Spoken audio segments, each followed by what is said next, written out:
waa sawir kale oo ku dhex xusan buugga Abaanduule Ismaaciil Mire uu qoray Professor Idaaja. Sawirkana waxaa qaaday Talyaaniga sida xogta buuggu sheegayo.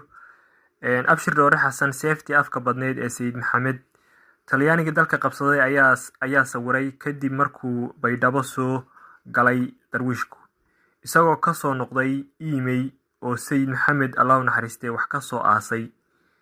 waxaa loo yiqiin seeftii afka badneyd ee sayidka. dabcan darwiishkani waa dadkii ka soo qaatay kaalinta libaaxa leh halgankii u dhexeeyay daraawiishta iyo dowladihii isticmaalkii kala duwanaa. dabcan sidoo kale saad arkaysaanba halkan waxa weeye email oo markaa ka tirsan dowlad deegaanka amba Soomaali galbeed hadba saad u taqaanay. email laba waaxood bay kala tahay, email galbeed iyo email bari. halkana waxa weeye haddana khaldanayn webi Shabeelle oo markaa dhexdooda maraya. halkana waxa weeye email oo markaa webigii aad arkayso inuu dhex marayo.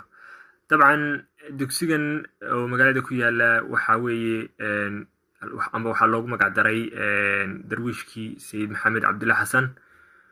sidoo kale buurtan aad arkaysaan waxa weeye buurtii markaa ay daraawiishtu dhufayska ka dhigteen oo markaa buurta Sarmaanyo haddana khaldanayn in la dhihi jiray oo markaa ayba ku yaaleen aasaartii iyo raadadkii derbiyadii difaaca ee markaa daraawiishtu ay ka dhisteen. dabcan sawirada haddeer waan soo raacin kari waay laakiinse derbiyadaasuna way jiraan aasaartoodii waxbaa weli kasii muuqata. dabcan waxa weeye dhul aada u bilicsan oo markaa deegaan wanaagsan ah oo biyo iyo webina leh. sidoo kale darwiishku waxa uu kasoo tegay dabcan email oo sawirka lagaga qaaday sida aan hore idinku soo sheegay magaalada Baydhabo oo markaa Talyaanigu uu kaga qaaday.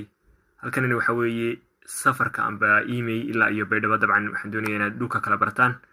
marka halkan waxa weeye email oo Soomaali galbeeda halka lagaga qaadayna waa halkan magaalada Baydhabo. marka taasina waa taas.